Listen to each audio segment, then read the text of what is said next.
새벽에 주시는 하나님 말씀 시편 110편 1절부터 7절까지 말씀입니다. 복된 시간에 주시는 하나님 말씀은 시편 110편 1절부터 7절까지 말씀입니다. 약 886페이지 정도에 있습니다. 시편 110편 1절부터 7절까지 말씀 교독으로 봉독하도록 하시겠습니다. 여호와께서 내 주에게 말씀하시기를 내가 내 원수들로 내 발판이 되게 하기까지 너는 내 오른쪽에 앉아 있으라 하셨도다. 여호와께서 시온에서부터 주의 권능의 귀를 내 보내시리니 주는 원수들 중에서 다스리소서. 주의 권능의 날에 주의 백성이 거룩한 옷을 입고 즐거이 헌신하니 새벽 이슬 같은 주의 청년들이 주께 나오는도다. 여호와는 맹세하고 변하지 아니하시리라.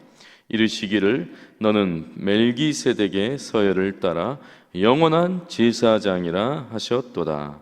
주의 오른쪽에 계신 주께서 그의 노하시는 날에 왕들을 쳐서 깨트리실 것이라. 문 나라를 심판하여 시체로 가득하게 하시고 여러 나라의 머리를 쳐서 깨트리시며, 우리 함께 읽겠습니다. 길가의 시냇물을 마심으로 그의 머리를 드시리로다. 아멘. 아멘. 시편 110편은 예수 그리스도가 주이시다라고 하는 것을 예언하는 시편입니다. 예수 그리스도가 메시아다라고 하는 것을 예언하는 시편이 110편의 말씀인데요. 1절에 보면 다윗이 이렇게 노래하죠. 여호와께서 내 주에게 말씀하시기를 내가 내 원수들로 내 발판이 되게 하기까지 너는 내 오른쪽에 앉아 있으라. 여호와께서 내 주에게 말씀하시기를 이렇게 말하죠. 여러분, 여기서 여호와는 누구를 말하겠습니까? 하나님, 성부 하나님을 말씀하는 것일 테고, 그러면 지금 다윗이 내 주라고 표현한 다윗의 주는 누굴까요? 우리는 금방 예수님 이렇게 답이 나오잖아요. 그런데 마태복음 22장에 보면요, 바리새인들이 이 사실을 이해하지도 못하고 인정하지도 못하는 장면이 나와요. 왜냐하면 이게 사실 우리야 예수님 바로 나오지만 사실 상식적으로 보면 이게 말이 안 되죠. 여러분, 누가 먼저 태어났을까요? 다윗이 먼저 태어났습니까? 예수님이 먼저 태어나셨습니까? 다윗이 훨씬 먼저 태어났잖아요. 예수님은 다윗의 아주 오랜 후손이라고요. 그러니까 다윗이 까마득한 후손한테 그럼 아들 정도도 아니고 손주 정도도 아니고 정말 까마득한 후손한테 내 주라고 말했다는 건 이건 말도 안 되는 이야기다. 이게 바리새인들의 논리예요. 이해되시죠? 무슨 말인지. 그런데 다윗이 왜 어떻게 그 오랜 후에 태어날 그 메시아를 주라고 고백했겠습니까? 그가 하나님의 아들이라면 가능한 줄 믿습니다. 아무리 후손이라도 그 존재가 하나님의 아들이라면 다윗의 자손이 다윗의 주가 될 수 있는 경우는 다윗의 자손으로 누가 태어나면 돼요? 그냥 인간 한 사람이 아니라 하나님의 아들 그리스도가 태어나면 다윗이 그를 다윗의 주라고 고백할 수 있는 거예요. 근데 예수 그리스도가 자신을 누구라고 소개했죠? 나는 하나님의 아들이다 라고 분명하게 고백하잖아요. 여러분, 다윗의 자손이지만 다윗이 주라고 부를 수 있는 분은 오직 하나님의 아들 예수 그리스도밖에 없는 줄 믿습니다. 이게 우리의 신앙 고백이기도 한 것이죠. 그럼 시편 110편은 예수가 바로 하나님의 아들, 그 기름 부은 자 메시아 예수 그리스도라고 하는 것을 사실 확정해 주는 시편이에요. 그 시편 110편이 이 그리스도, 예수 그리스도에 대해서 한 두 가지 정도를 우리에게 지금 소개해 주고 있는데, 그 두 가지는 뭐냐면 그분은 왕이시고 그분은 제사장이다. 예수 그리스도가 바로 다스리시는 왕이실 뿐만 아니라 그분은 영원한 제사장이다 라고 하는 것을 우리에게 말씀하시는 거예요. 우리를 통치하실 뿐만 아니라 우리를 구원하시는, 회복하시는 주님이시다 라고 하는 것을 110편이 우리에게 말해준다는 것이죠.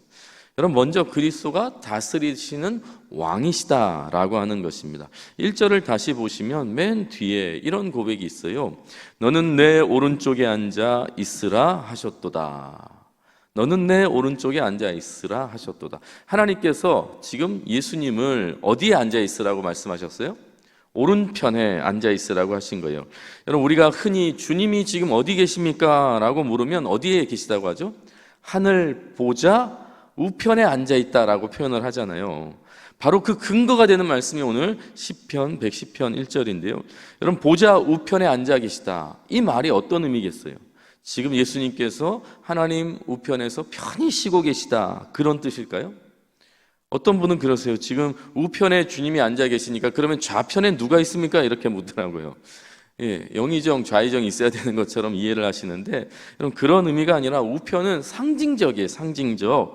오른편은 권능과 위엄의 자리라고 하는 의미가 있는 거예요. 다시 말해서 권능과 위엄으로 왕으로서 우리를 통치하는 지위와 위치에 계시다라고 하는 것을 지금 표현하고 있는 게 우편에 앉아 계시다라고 하는 의미예요.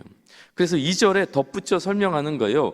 여호와께서 시온에서부터 주의 권능의 규를 내 보내시리니 주는 원수들 중에서 뭐라고 한다고요? 다스리소서, 다스리소서. 여기도 다스리소서라는 말씀이 나오죠. 그리고 또 어려운 단어가 있어요. 규라고 하는 단어가 나오잖아요. 이걸 홀이라고 표현하기도 하는데, 고대 왕들이 가지고 있던 그 막대기를 홀이라고 표현을 했어요. 쉽게 말하면 지휘봉 같은 거예요. 지휘봉 같은 거. 왕의 통치, 왕의 다스림을 상징하는 도구. 이게 홀이라고 하는 거예요. 그러니까 지금 예수님께서 하늘 보좌 우편에서 왕으로서 다스리고 있는 모습을 계속 지금 설명해 주고 있는 것이죠. 사랑하는 동부교회 성도 여러분, 오늘도 마찬가지입니다. 주님께서 하나님 보좌 우편에서 온 우주와 열방을, 민족을 다스리시는 줄 믿으시기 바랍니다. 통치하시는 왕으로서 주님이세요. 여러분, 대통령이 다스리는 거 아닙니다. 국방부, 국정원, 그런 존재가 이 땅을 다스리지 않아요. 미국이 통치하는 것도 아니라는 거예요. 주님이 오직 왕이시고 온 우주의 통치자라고 하는 거예요. 오직 주님밖에 없다라고 하는 것입니다. 자, 그런데 질문이 생기죠. 이런 얘기를 하면 주님이 다스리시는데, 아니 대통령도 아니고 미국도 아니고 주님이 다스리시는데 왜 이 세계는, 왜 우리나라는 이 모양인가? 이런 질문을 꽤 많이 하게 돼요. 왜 이 땅은 악이 횡행하고 정의와 공의는 왜 제대로 세워지지 않는가? 여러분, 이런 질문은 오늘날 우리만 하는 게 아니라, 우리 청년들만 하는 질문이 아니라 사실 오랜 신앙 선배들도 이미 했던 질문이에요. 대표적으로 하박국 선지자가 이런 질문을 했습니다. 이분 굉장히 솔직한 분이시거든요. 하박국 1장 1절 보시면 선지자 하박국이 묵시로 받은 경고라. 2절은 우리 같이 한번 읽어볼까요? 시작. 여호와여, 내가 부르짖어도 주께서 듣지 아니하시리니 어느 때까지일까? 내가 강포로 말미암아 외쳐도 주께서 구원하지 아니하시나이다. 이게 무슨 말이겠어요? 하박국 선지자가 인사말도 제대로 하지 않고 얼마나 성질이 급한지 막 하나님 앞에 쏟아내는 게 뭐냐면 도대체 이해할 수 없다는 거예요. 왜 이 땅이, 하나님이 통치하시는 이 땅이 왜 이 모양입니까? 하나님의 공의는 도대체 어디에 있습니까? 하나님의 정의를 우리가 발견할 수 없습니다. 언제까지 우리가 이렇게 살아야 됩니까? 라고 막 따지는 거예요 지금. 여러분, 예수님 시대 세례 요한도 따졌어요.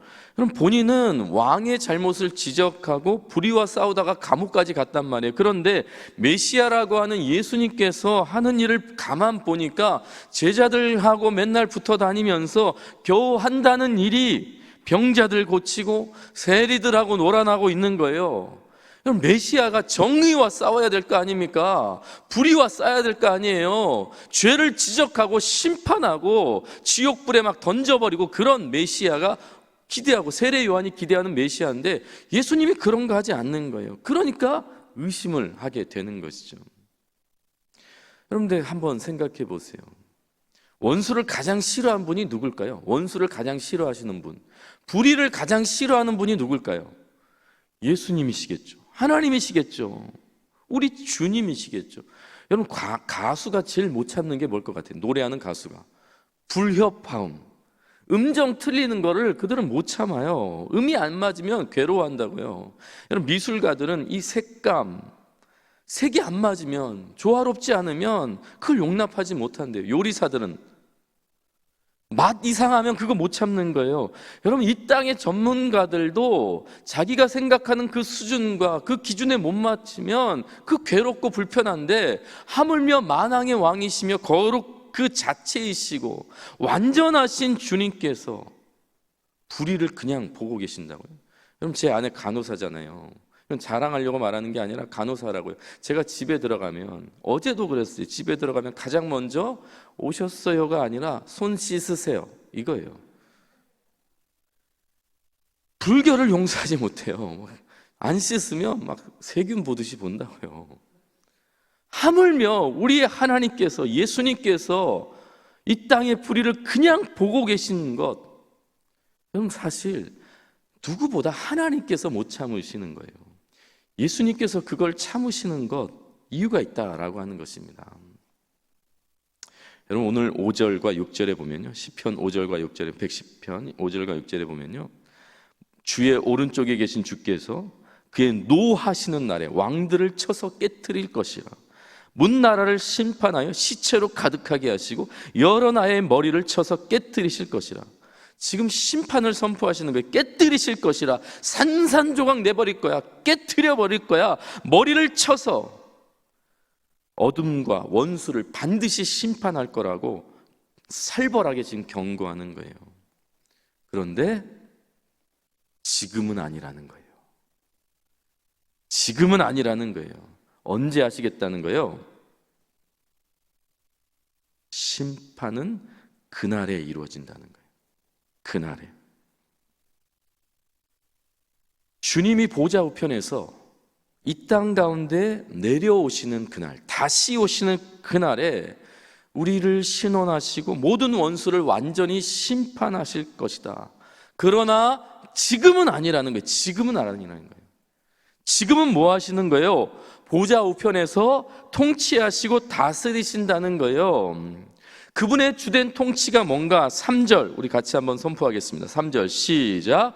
주의 권능의 날에 주의 백성이 거룩한 옷을 입고 즐거이 헌신하니 새벽 이슬 같은 주의 청년들이 주께 나오는도다. 주의 권능의 날, 주님이 통치하시는 날, 어떤 일이 일어나는가? 주의 거룩한 백성들이 거룩한 다스리심을 받아 헌신하고, 이제 갓 피어난 새싹 같은 새벽 이슬 같은 주의 청년들이 주님께 불려 나온다는 거예요. 주님의 통치는 심판하고 깨트리고 멸망시키고 부셔버리는 사역이 아니라 당신의 백성들을 부르시는 통치를 지금 하고 계시다는 거예요. 하나님 보좌 우편에서 주님의 다스리심과 통치는 구원 사역이에요. 불러내는 거예요. 하나님의 보좌 우편에서 주님께서 지금 계신 이유는 주의 백성들을 부르시기 위함이라고 하는 거예요. 이게 연결해서 4절이 기록된 것입니다. 여호와는 맹세하고 변하지 아니하시리라. 이르시기를 너는 멜기세덱의 서열을 따라 영원한 제사장이라. 여러분, 4절에 뜬금없이 제사장이 나와요. 멜기세덱이 나온다고요. 여러분, 왕에 대해서 기록하다가 이 흐름이 갑자기 끊기면서 멜기세덱 제사장, 영원한 제사장을 이야기하는 건 다른 게 아니에요. 어떤 사람들은 이것이 일관성이 없다, 이건 편집됐다, 때 끼워 넣은 이야기다라고 말하는 사람들이 있는데 그런 거 아니에요. 여러분, 영원한 제사장이 왜 기록되었겠어요? 제사장의 역할이 뭐예요? 하나님과 백성을 연결하는 구원자의 역할 하잖아요. 제사장은 백성을 거룩하게 해서 하나님께 나아가게 하는 중보자적 역할을 한다는 거예요. 그런데 이 역할을 지금 예수 그리스도께서, 보좌 우편에 계신 예수님께서 일시적이고 단회적으로 하는 것이 아니라 영원한 제사장으로서 이 역할을 하시겠다는 거예요. 우리를 구원하시는 일을 영원히 하나님의 때까지 이루시겠다라고 하는 것입니다. 사랑하는 우리 동부교회 성도 여러분, 지금은 추수의 때임을 믿으시기 바랍니다. 지금은 추수하는 때예요. 심판하고 정죄하고 깨트리고 부셔버릴 때가 아니라는 거예요. 마태복음 13장 29절, 주인이 이르되 가만두라, 가만두라. 가라지를 뽑다가 곡식까지 뽑을까 염려하노라. 여러분, 주님이 원수를 가만두는 것은 무능해서가 아니라 구원을 위해서예요. 하나님의 백성들을 구원하기 위해서 원수를 가만두시는 거예요.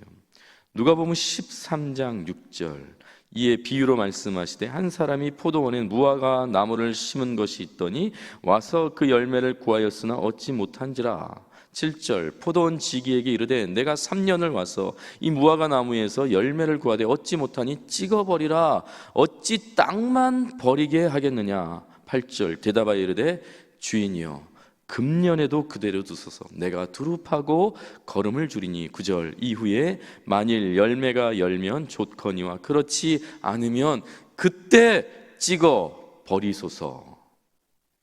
여러분, 열매 맺지 못하는 무화과 나무를 보면 주인은 참을 수가 없는 거예요. 거룩하지 않는 백성들을 보면 참을 수가 없는 거예요. 땅만 버리고 있으니까 당장 찍어 버리라고 말하는 거예요. 그런데 주인만큼 답답한 사람이 있어요. 이 무화과 나무를 손수 키운 농부도 답답한 거예요. 땀 흘렸죠. 애써 키운 무화과 나무를 지금 단번에 찍어 버리고 싶은 마음 없지 않지만 찍어 버릴 수가 없는 거예요. 내가 손수 키웠는데.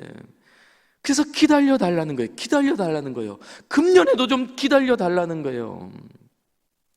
여러분, 영원한 제사장이시며 보좌 우편에 계신 우리 주님께서 이 패역한 땅을 보면서 아직도 돌아오지 않는 영혼들을 바라보면서 하나님께 이렇게 말씀하신다는 거예요. 주님, 금년에도 그대로 두소서.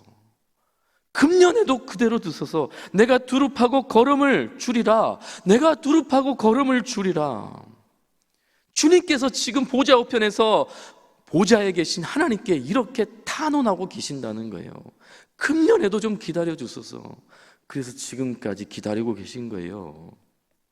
사랑하는 성도 여러분, 만약 우리 주님이 내일 오시겠다라고 우리에게 선포했어요. 주님이 이제, 예수님께서 더 이상 나 참을 수 없다, 이 악한 세상 완전히 심판하고 다 부셔버릴 거야. 하나님께서, 예수님께서 그렇게 말씀하시고 이제 주님이 내일 오신다라고 말씀하셨어요. 그러면 우리 가족 가운데 구원받지 못한 영혼이 있을 거 아니에요. 구원받지 못한 자녀들이 있을 것이고, 내 친척들이 있을 것이고, 내 제자들이 있을 거고, 내 선생님이 있을 것이고, 친한 친구가 아직 예수님을 영접하지 않았을 거 아니에요. 그런 사람들이 있을 거 아니에요. 그런데 주님이 내일 오시겠대요. 그러면 여러분 뭐라고 말씀하실 것 같아요? 주님께 뭐라고 기도하실 거예요? 오소서? 아니잖아요. 내 아버지, 내 딸, 내 자식 생각하면 주님 하루만 더 기회를 주소서. 아니 반나절만 좀 기회 주소서. 아니 한 시간이라도 더 기회를 주소서. 내가 우리 남편, 우리 아내, 우리 자식들 한 번만 더 설득하고 그들을 위해서 애쓰고 노력하겠으니 한 번만 기회를 더 주소서. 이렇게 우리 기도하지 않겠어요? 우리 주님의 마음도 똑같다는 거예요. 하나님께서 우리를 심판하지 않는 것이 아니라 보좌 우편에 계신 주님 때문에 여전히 기다리고 계시다는 것을 잊지 마시기 바랍니다. 그 주님이 탄원하시는 거예요. 중보하시고 여전히 기다리신다라고 하는 것을 잊지 마시고, 오늘도 주님이 기다리신, 주님 때문에 여전히 하나님께서 기다리시는 한 날을 우리가 살고 있다라고 하는 것을 잊지 않는 주의 성도들 되시기를 주의 이름으로 간절히 부탁드리겠습니다. 기도하시겠습니다.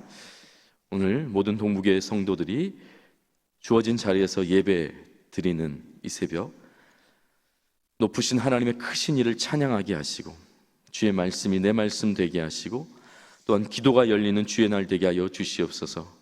코로나 상황에서도 마음에 품고 있는 영혼들에게 구원의 복음을 전하는 복된 기회를 허락하여 주시옵소서. 주님의 부르심에 순종하고 항복하여 새 생명을 누리는 복된 날, 복된 한 날, 그날이 오늘이 되게 하여 주시옵소서. 이 새벽에 드리는 우리의 간구와 기도가 하늘의 뜻이 되고 하늘의 뜻이 우리의 삶 속에 이루어지길 간절히 원합니다. 예수님 존귀하신 이름으로 기도드립니다. 아멘.